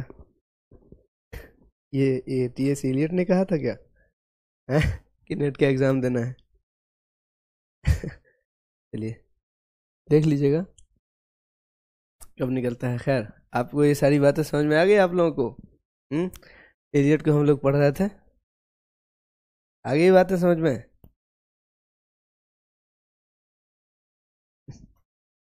چلیے، ایلیٹ کہتا ہے شاعری پر تنقید کا حق صرف شاعر کو ہونا چاہیے۔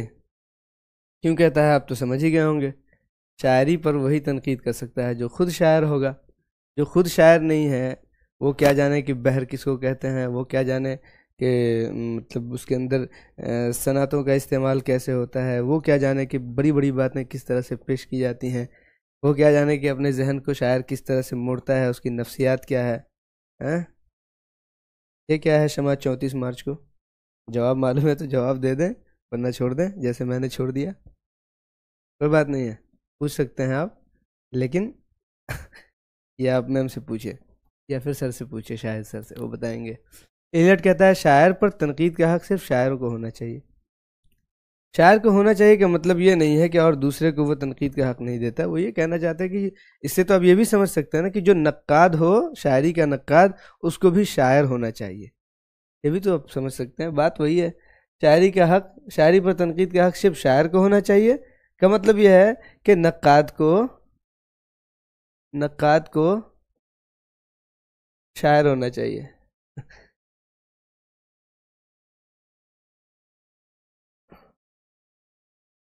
ارے بھائی، ہر نقاد کو نہیں، شاعری کے نقاد کو، ہاں شاعری کے نقاد کو شاعر ہونا چاہیے، وہ یہ کہنا چاہتے ہیں۔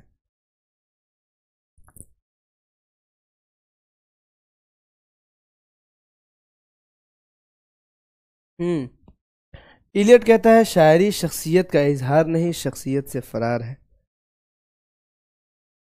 ایک منٹ پہلے دیکھ لیتے ہیں سلائیڈ، اچھا اس کے بعد تو آخری ہی ہے، چلیے اس کے اوپر ایک لیکچر ہو جائے۔ ایلیٹ کہتا ہے شاعری شخصیت کا اظہار نہیں، شخصیت سے فرار ہے۔ شاعری جو ہے، جو لوگ کہتے ہیں کہ آپ کی شخصیت کو بتاتی ہے کہ آپ کی شخصیت کیسی ہے، ٹھیک ہے، بعض لوگ یہ کہتے ہیں کہ شاعری پڑھ کر کے جو ہے شاعر کی نفسیات کا علم ہوتا ہے، شاعر کے بارے میں یہ معلوم ہوتا ہے کہ شاعر کیسی سوچ رکھنے والا ہے، ٹھیک ہے، شاعر کی شخصیت کا، یا پھر شاعر جس انسان کے بارے میں شاعری کر رہا ہے اس کا اظہار کرتا ہے، ایسا ایک منٹ ایسا ہوتا ہے۔ لیکن ایلیٹ کہتے ہیں نہیں، ایسا نہیں ہے، بلکہ یہ جو شاعری ہے نا، یہ آپ کی شخصیت سے فرار اختیار کروا دیتی ہے، شخصیت سے فرار ہے، شاعری شخصیت سے فرار ہے۔ کس طرح سے کہ جو ایک شاعر ہوتا ہے وہ اپنی اصل زندگی کو نہیں بیان کرتا ہے، ایک ادیب جو ہوتا ہے وہ اپنی اصل زندگی کو بہت مشکل سے اس کے اندر پروتا ہے، وہ مطلب مصنوعی طریقے سے شاعری کرتا ہے، وہ اپنی تعریف ہی کرتا ہے، یا لوگوں سے اپنی تعریف ہی کرواتا ہے، یا وہ ایسی باتیں کہتا ہے جس سے اس کے اندر کے جو عیوب ہیں وہ سامنے نہ آئے، وہ ظاہر نہ ہو، بلکہ اس طرح سے باتیں کرتا ہے کہ لوگ اس پہ واہ واہ کہیں کہ واہ کتنا اچھا سوچتا ہے، کتنا اچھا خیال رکھتا ہے۔ حالانکہ پرسنل لائف میں وہ ویسا نہیں ہوتا، جو اس کے شعر سے نظر آتا ہے، جو اس کے ادب سے نظر آتا ہے۔ مثال کے طور پہ پریم چند کے بارے میں مشہور ہے نا کہ اس نے اپنے مطلب زندگی بھر انہوں نے کیا کیا، مزدوروں کے حق میں لڑائی لڑی، کہا کہ بھائی مزدوروں کو اس کا حق دینا چاہیے، ٹھیک ہے، اور نہ جانے کتنی کہانیاں، کتنے افسانے لکھے اس کے بارے میں، اور لوگوں نے اس کو پسند بھی کیا۔ لیکن ایک خط جو پریم چند کا ملا اپنی بیوی کو، اس نے لکھا، اس کے اندر اس نے لکھا کہ بھائی یہ جو مزدور ہیں، یہ جو ہمارے ہاں کام کرتے ہیں، ان سے پوری طرح سے کام لیا کرنا، یہ نکھٹو ہوتے ہیں، یہ جو ہے اپنے کام کرنے میں جو ہے کاہلی دکھاتے ہیں، اگر کاہلی دکھائیں تو ان کی تنخواہیں کاٹ لیا کرنا، ٹھیک ہے۔ یہ اس طرح کی باتیں کون کہتے ہیں؟ پریم چند خود کہتے ہیں۔ ان کی اپنی پرسنل لائف جو ہے ایسی ہے، لیکن ان کی تحریر کے اندر کیا ہے؟ ان کی شخصیت تھوڑی نظر آ رہی ہے۔ تحریر کو پڑھ کے تو ایسا لگتا ہے کہ یہ ایسے ہی ہوں گے اپنی ذاتی زندگی میں بھی، لیکن خط کو پڑھ کے لگتا ہے کہ نہیں، ذاتی زندگی میں کچھ اور تھے۔ تو شخصیت سے فرار ہے، آگے شاعری جو ہے شخصیت کا اظہار نہیں ہے، شخصیت سے فرار ہے۔ بات آئی سمجھ میں؟ ایلیٹ نے رومانی تنقید کی تردید میں معروضی تلازمہ کا نظریہ پیش کیا۔ معروضی تلازمہ ایک نظریہ ہے، وہ رومانی تنقید کی تردید میں مطلب اس نے یہ نظریہ پیش کیا۔ شاعری کی 3 آوازیں ایلیٹ کا مشہور مضمون ہے۔ پہلی آواز وہ ہے جس میں شاعر خود سے بات کرتا ہے، دوسری آواز وہ ہے جس میں شاعر سامعین سے بات کرتا ہے، یہ خطابیہ شاعری ہوتی ہے، سامعین سے بات کرتا ہے۔ تیسری آواز میں شاعر ڈرامائی کردار بن کر ان کے ذریعے بات کرتا ہے۔ یہ 3 آوازیں ہیں، 3 آوازوں کو بھی بہت جو ہے وضاحت کے ساتھ بیان کیا ہے۔ پہلی آواز جس میں شاعر خود سے بات کرتا ہے، جب پہلی آواز ہے خود سے وہ بات کرے گا تبھی تو جا کر کے وہ شعر کہے گا، اس کی ذات، اس کا نفس، اس کی زندگی، مطلب اس کا دل اس کو بتائے گا کہ تمہیں کیا لکھنا چاہیے، اس بارے میں آپ کیا سوچتے ہیں، اس بارے میں آپ کا خیال کیا ہے، اپنے آپ سے وہ پوچھے گا تب وہ بتائے گا۔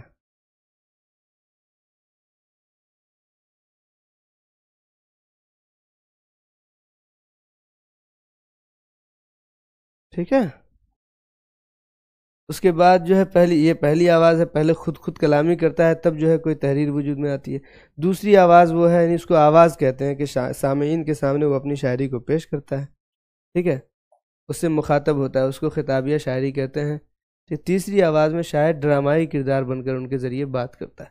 ایلیٹ کہتا ہے میں سیاست میں شاہ پسند، مذہب میں کیتھولک اور ادب میں کلاسیکیت کا قائل ہوں، ٹھیک ہے، یعنی ایلیٹ کہتا ہے کہ ہم سیاست میں بادشاہت کو مانتے ہیں، شاہ پسند ہوں مطلب ہے اردو ترجمہ ہے، ٹھیک ہے، یعنی یہ ہے کہ بادشاہت ہم چاہتے ہیں کہ ہمارا کوئی بادشاہ ہو اور جو ہمارے اوپر راج کرے، ٹھیک ہے، ہمارے مطلب سیاست میں ہم بادشاہ پسند ہیں، اور مذہب میں کیتھولک ہیں، ٹھیک ہے، یہ جو ہے کرسچن، اور ادب میں کلاسیکیت کا قائل ہوں، اور ادب میں ہم کلاسیکیت کو پسند کرتے ہیں۔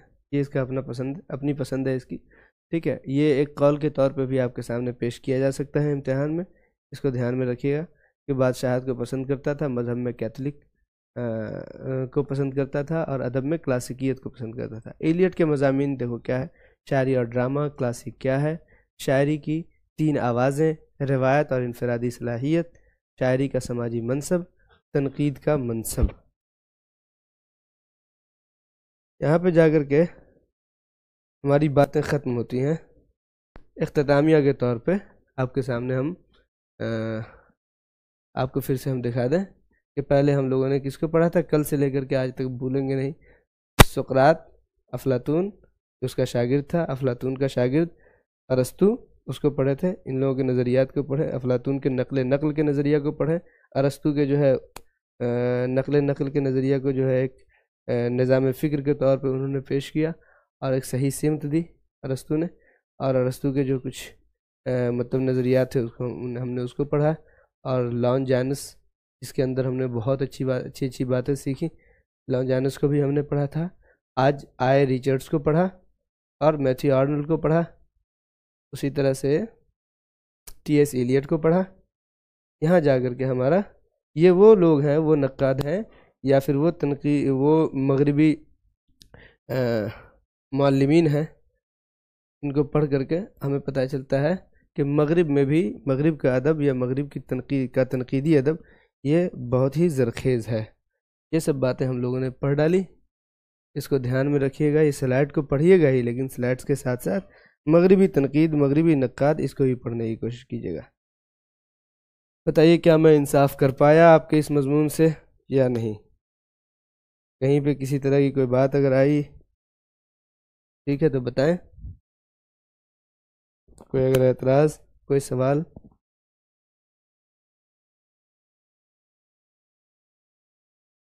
الویت ترفع وہی ہوتا ہے، الویت، ٹھیک ہے، بلند، اوپر اٹھ جانا، ٹھیک ہے، الویت وہی چیز ہوتی ہے، ٹھیک ہے۔ نالج ہب، آپ نے پہلے نام بتائیے تو نالج ہب مجھے بار بار کہنا پڑتا ہے۔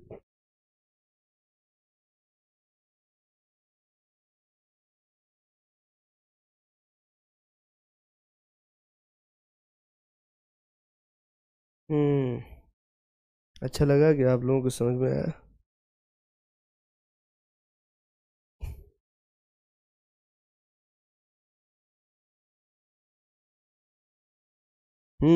حسنہ آپ تو بہت دیر میں آئی تھی، ڈیپ سمجھ میں آ گیا؟ چلیے کچھ باتیں تو سمجھ میں آئی ہوں گی، لیکن جو پرانا آپ کا چھوٹ گیا ہے اس کو بھی دیکھیے گا ضرور، ٹھیک ہے۔ اور بعد میں جو آپ لوگ لیکچر دیکھتے ہیں تو اس میں آپ لوگوں کا کوئی کمنٹ نہیں آتا، بعد میں بھی تو انسان کے ذہن میں کوئی سوال پھوٹ سکتا ہے، آپ کے ذہن میں بعد میں بھی اگر سوال آئے تو کمنٹ میں اپنا سوال ڈالیے گا تاکہ جو ہے اس کا جواب دیا جا سکے، ٹھیک ہے۔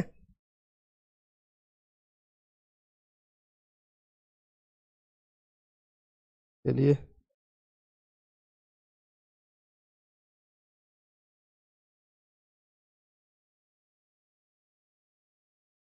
ٹھیک ہے، الوداع،